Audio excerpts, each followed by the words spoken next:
Protests have erupted across China over the zero COVID policy, where China has an incredible amount of control over the citizens' lives. Especially when you get COVID, you get detained, and it's very severe.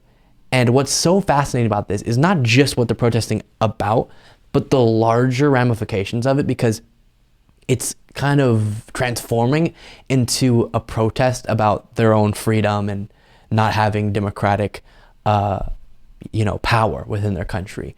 And so that's something that the whole world should support, is China becoming more democratic and China being reformed in those ways. So here's a little bit about this, and then we'll dive into more. From Shanghai to Beijing, protests have erupted across China in a rare show of dissent against the ruling Communist Party, sparked by anger over the country's increasingly costly zero COVID policy.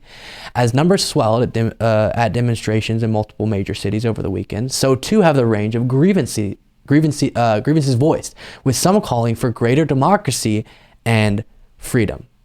Among the thousands of protesters, hundreds have even called for the removal of Chinese leader Xi Jinping, who for nearly 3 years has overseen a strategy of mass testing, brute force lockdowns, enforced quarantine, and digital tracking that has come at a devastating human and economic cost.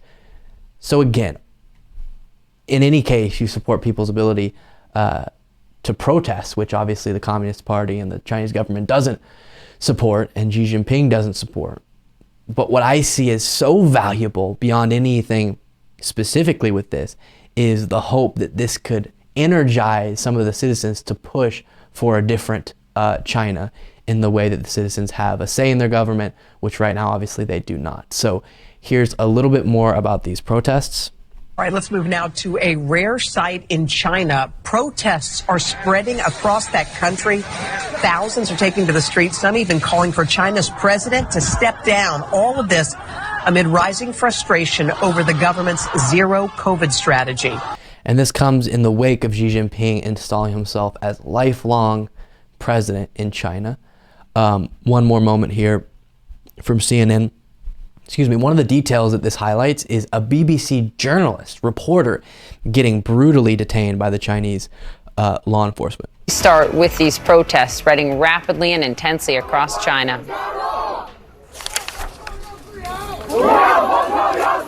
Thousands of demonstrators are angry with COVID lockdowns, many of them calling for democracy and political freedoms and an end to President Xi Jinping's regime. Police have responded to the unrest with brutality, chaotic scenes of protesters being dragged, shoved, and beaten. Take a look at BBC reporter Ed Lawrence being taken into custody in Shanghai.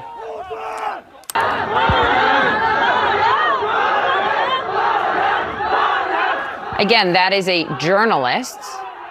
Look what police are doing to him, taking him into custody. The BBC, the outlet he works for, says that Lawrence was kicked and handcuffed for hours before being released. Truly wild there. A BBC journalist getting detained like that.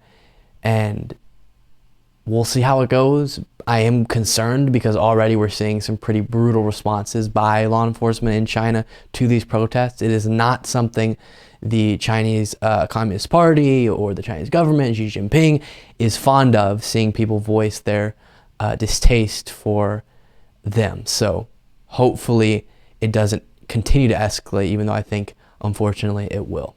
Thank you so much for watching. If you want to be a part of what makes this show possible, plus get access to the full video version of the show hours before any of the clips are uploaded to YouTube, plus get access to an extra full show every Saturday that only members can see, you can do so by going to patreon.com/Luke Beasley. That's patreon.com/Luke Beasley, and there is a link in the description.